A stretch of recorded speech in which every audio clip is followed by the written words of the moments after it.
উৎসব কাকে বলে? যে জিনিসটাকে ঘিরে আমরা আনন্দিত হয়ে উঠি, বা যে জিনিসটা আমাদের দৈনন্দিন কিছু দুঃখ কষ্টে সাময়িক একটু মলম লাগাতে পারে, এই কিছুদিন বা কিছু সময়ের জন্য আমরা দুঃখগুলোকে ভুলে থাকি। কিন্তু একজন প্রধান সমাজতত্ত্ববিদ উৎসবের একটি নতুন উপযোগিতা সম্পর্কে সম্প্রতি আমাদের একটি তত্ত্ব সরবরাহ করেছেন, যেটা প্রণিধানযোগ্য। তিনি বলছেন, উৎসব যদি শুরু হয়ে যায় তাহলে তোমার প্রতিবাদ থেমে থাকতে হবে, প্রতিরোধ থেমে থাকতে হবে, বিদ্রোহ থেমে থাকতে হবে। ঠিক যেরকম রেফারি খেলা শেষের বাঁশি বাজিয়ে দিলে তুমি আর খেলা চালাতে পারো না, তোমাকে বল নিয়ে চলে যেতে হবে, সে তুমি যত গোলই হারো না কেন। ঠিক সেইভাবে তোমার মনের মধ্যে যতখানি ক্ষোভ সঞ্চিত হোক না কেন, যতখানি ক্রোধ পুঞ্জীভূত থাক না কেন, সেটাকে আর তুমি উগরে দিতে পারবে না, আছড়ে ফেলতে পারবে না, কারণ এবার উৎসব শুরু হয়ে গেছে। ফলে উৎসব যে একটি সুমহান আব্বুলিশ, যেটা বলে দিলে আর তুমি চোর ধরতে পারবে না, এটা কেউ এতদিন জানতো না, কিন্তু এখন নতুন করে জানলো। কি ঘটেছে?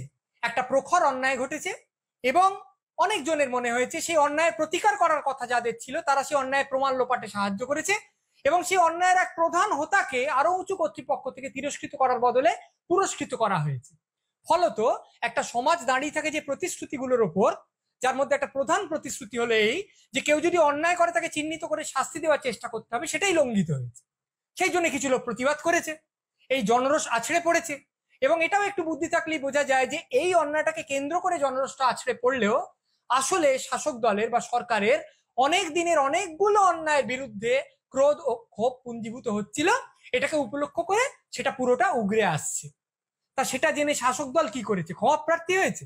না, তারা কি সহমর্মী, সমব্যথী, সমজদারের স্বরে বলেছে না না ঠিক আছে, আমাদের কিছু ভুল হয়ে গেছে, আমরা আত্মসংশোধনের পথে যাব? না, তারা কি করেছে?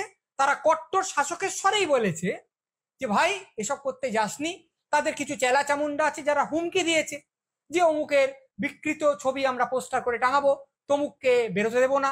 কোথাও মিছিলে, শান্তিপূর্ণ প্রতিবাদী মিছিলে লাঠি চালানো হয়েছে, তারা যা এঁকেছে সেগুলোকে মুছে দেওয়ার চেষ্টা করা হয়েছে। এবং তারপরে এই শাসকের প্রধান একজন মানুষ এই আশ্চর্য উৎসবের তত্ত্বটা এনে হাজির করলেন। তত্ত্বটা কি?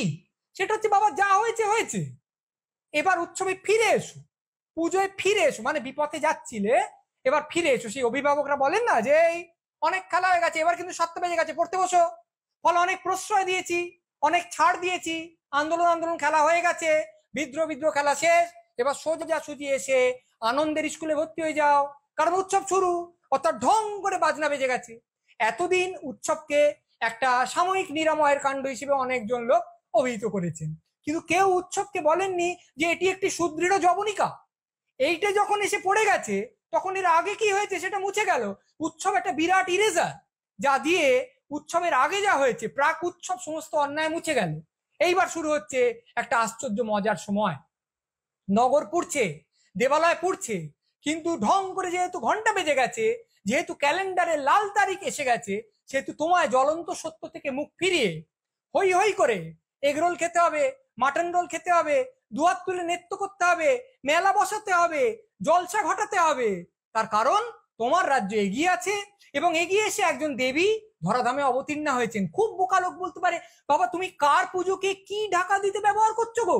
যে পুজোয় দেখানো হয় একজন নারী অশুভের বিনাশ করছেন, যে পুজোয় নারী শক্তির উদ্বোধন হয়, নারী শক্তির উদযাপন হয়, নারী শক্তিকে পুজো করা হয়, সেই পুজোটা ব্যবহার করে তুমি ঢাকা দিচ্ছ এমন একটা আন্দোলনকে যা নারী নির্যাতনের বিরুদ্ধে, যা নারীর সার্বিক সম্মান বৃদ্ধির পক্ষে। কিন্তু সব প্রতীক টতীক এইসব নিয়ে কথা বলে একটু নেকার। তার চেয়ে বরং আমরা সরাসরি এই কথাটাই আসি যে এটা উনি বলতে চাননি, উৎসবের ব্যাপারটা বলার সময় কখনোই এটা উনি বলতে চাননি, এটা উনি বোঝাতে চাননি। কিন্তু আমরা যারা খারাপ লোক তারা যদি টেনে টুনে কথাটা থেকে এই ব্যাপারটা বার করে আনি যে এবার থেকে যে লোকটা অন্যায় করবে ভাবছে, পরিকল্পনা করছে, ছক কষছে, সে যদি অন্যায়টাকে একদম উৎসবের ঘাড়ে ঘাড়ে এনে ফেলে, অর্থাৎ অন্যায় করার 10 মিনিটের মধ্যে কিংবা 20 সেকেন্ডের মধ্যে উৎসব শুরু হয়ে গেল, তাহলে তো আর ঝামেলা নেই। হয়তো অন্যায়টা তদন্তটাও থেমে যাবে, আর অন্যায়টা নিয়ে যাদের মনে খুব রাগ হয়েছে তারা রাগটা গিলে ফেলে আনন্দে সামিল হয়ে যাবে, কারণ উৎসব শুরু হয়ে গেছে। হয়তো লোক ছিনতাই করবে ভাবছে, ছিনতাই করলো, করে পালাচ্ছে, পেছন পেছন লোক ছুটছে, এর মধ্যে উৎসব শুরু হয়ে গেল। এবার ধরা হলো, পুলিশে দেওয়া হলো, আরে কি মুশকিল, হতো উৎসবের আগে করে ফেলেছে, এখন তো উৎসব শুরু হয়ে গেছে, এখন আপনি চিন্তাটা নিয়ে ভাবছেন কেন? জানেন না, আপনি আপনার মতো আনন্দ করুন, ওর মতো আনন্দ করুন, বলে পুরো ব্যাপারটা মকুব হয়ে গেল, আর কোনো চিন্তা রইল না। আমি মেরেছি, ক্যাচ উঠে গেছে, বলটা উপর থেকে পড়ছে, ফিল্ডার দাঁড়িয়ে আছে, ধরবে, বলটা শূন্য, এই সময় উৎসব শুরু হয়ে গেল, তাহলে ক্যাচ ধরলেও আমি আর আউট হবো না। এ তো ভারী মজার ব্যাপার।